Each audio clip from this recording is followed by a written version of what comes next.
Hi, welcome to the Online Jewelry Academy. I'm Professor John Ahr and I'm your instructor.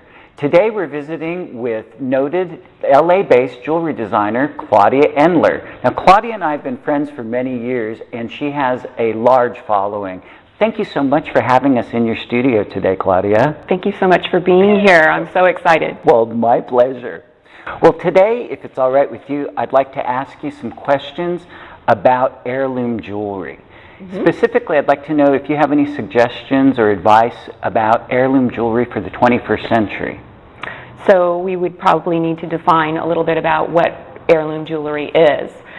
Heirloom jewelry is often given as a gift, and it represents, a lot of the times it represents milestones for people in their lives. For instance, it was maybe given to them as a gift for their 50th birthday or for an anniversary. Often it is wedding rings or engagement piece, and many times it's basically the connection that people have with the piece, and there is a lot of sentimental value attached to that.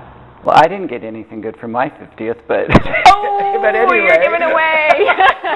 But anyway, what are some of the better options for heirloom jewelry today?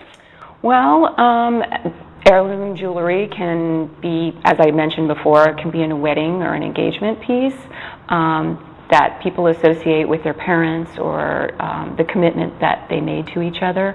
Also, anything that has been made out of precious metals or gemstones, we think about heirloom piece, we think about that it should have a value to it. I think precious metals and gemstones such as diamonds and sapphires and rubies really hold their value, and also they're durable, so they can last the test of time. And who's going to say no? Who's going to say no to that? I'm not. Right.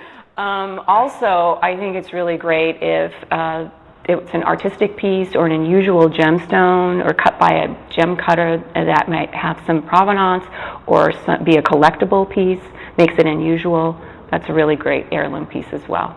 All of that is great advice, but let's say that I'm ready to go to the mall tomorrow and to spend the money and I'm going to give that gift. What are some suggestions, or what would be your best advice for that person who's ready to buy in the near future?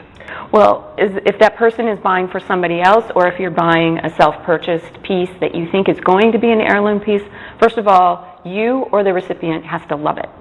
There needs to be a connection made between the person wearing it and the piece of jewelry. I think that way, in the long run, when it's passed down to someone else, they're going to remember who was wearing that. So Claudia, in the design work that you do, is there any one particular design that you recommend to clients that could become an heirloom piece? Okay, well, hopefully they're all going to be heirloom pieces. I would say that custom design is really a great option because so much of the person who I'm making the piece for is actually in it. So they're the inspiration, so I think that would be a really great option. They're often one of a kind, and they incorporate interesting gemstones. That's all really great advice, Claudia. Thank you so much. Now, if you like this video, you can check out other videos like it at our website at www.onlinejewelryacademy.com, or you can check out Claudia's designs at claudiaendler.com. Remember, you can follow us on Facebook, Instagram, and Twitter. Thanks for watching.